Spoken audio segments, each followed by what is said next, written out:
The Dallas Mavericks and the Minnesota Timberwolves meet in the Western Conference Finals. The last and only other time they matched up in the playoffs was back in 2002, where Dirk Nowitzki and Steve Nash swept a young Kevin Garnett and the Timberwolves. And what do we know? The Mavs lead the current series 1-0 after stealing a game in Minnesota. The Mavs stride in after a 6-game triumph over Oklahoma City. Game 6 was decided by 1 point. And if you add up the total score for each team through 6 games, the final score would literally be tied at 636. That's just crazy and shows how close that series truly was. On the other hand, it's not a surprise and not hard to tell how close the series was between Denver and Minnesota. But for comparison's sake, if you add the final scores together for that series, it's 719 to 683 in favor of Minnesota. So today, let's dive into the history of this awesome matchup, covering their regular season meetings in the past 2 seasons, what players performed well, and who may be destined to make the 2024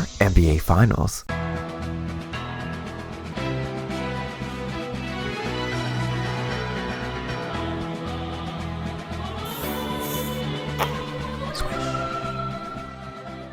During the regular season this year, the Wolves went 3-1 versus Dallas. Ant-Man shot terribly in their first meeting at 3 of 19, but they still managed to stomp Dallas in Dallas by 18. Naz Reid had 27 off the bench, which was his 3rd best scoring game of the season. Although this was back before the big trades for Dallas and Kyrie did not suit up this game. The Mavericks shot 7 of 32 from 3. Luka went 39 and 13. In their second meeting on December 28th, Ant-Man dropped 44. But the Mavs had neither of their stars. And in their first meeting with Kyrie and Luka, the Mavs beat Minnesota by 7. Ant with 36 and 10, but Luka and Kyrie combined for 69. Unfortunately, nobody played for the Mavericks in their final meeting, and they have not matched up since the Mavs got PJ Washington and Daniel Gafford. Seeing how in the only healthy meeting for Dallas they got the dub worries me a little bit if I'm a Minnesota fan, especially after game 1, with Anthony Edwards claiming he's gassed after defeating Denver in a grueling 7-game series. Now I'm definitely not counting them out, but this is going to be a much tougher series for the Wolves than the national media anticipated.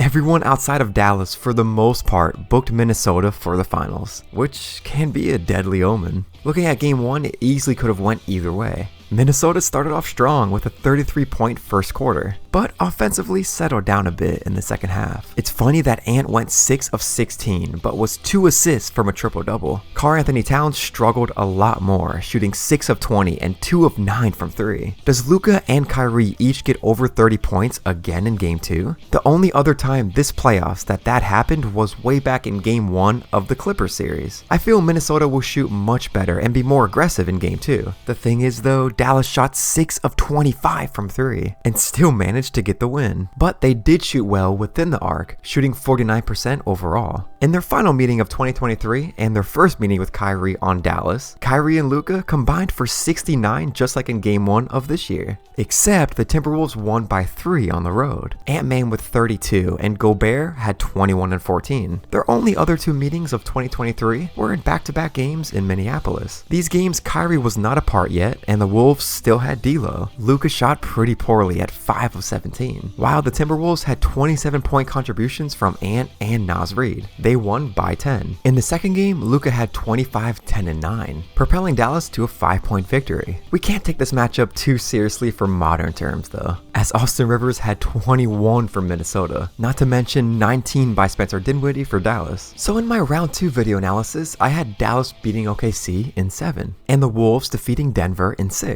Not perfectly right, but right enough. And finally, for the Western Conference Finals matchup, I'm thinking 7 games. I believe it will, at the very least, go 6 games, with the capability of going down as one of the most competitive Western Conference Finals matchups of all time. This Timberwolves team will not go down lightly. They're confident and as hungry as they've ever been for their first NBA Finals appearance in franchise history. But my gut is telling me Anthony Edwards will get a ring in the next few years. And this year, we will see Kyrie Irving in a finals matchup against his favorite fan base in all of the NBA. Against the team he quote-unquote promised to return to in the summer of 2019. Against the crowd he has flicked off in multiple occurrences. None other than the Boston Celtics. Man, that series will be so entertaining for that aspect alone. Not to mention the star talent. Wolves Celtics would be a hell of a matchup as well. I can't help but cheer for Minnesota overall. They are just one of 5 franchises that have never made an NBA Finals. And seeing ancient man Mike Conley finally get a ring would be pretty cool. He was a part of the Memphis Grizzlies' first and only Western Conference Finals appearance in 2013, and helped lead an 8-seed Grizzlies team over the 1-seed Spurs in round 1 of the 2011 playoffs. Anyway, that'll be for the next video, as I'll be diving deep into whatever finals matchup is official. And until then,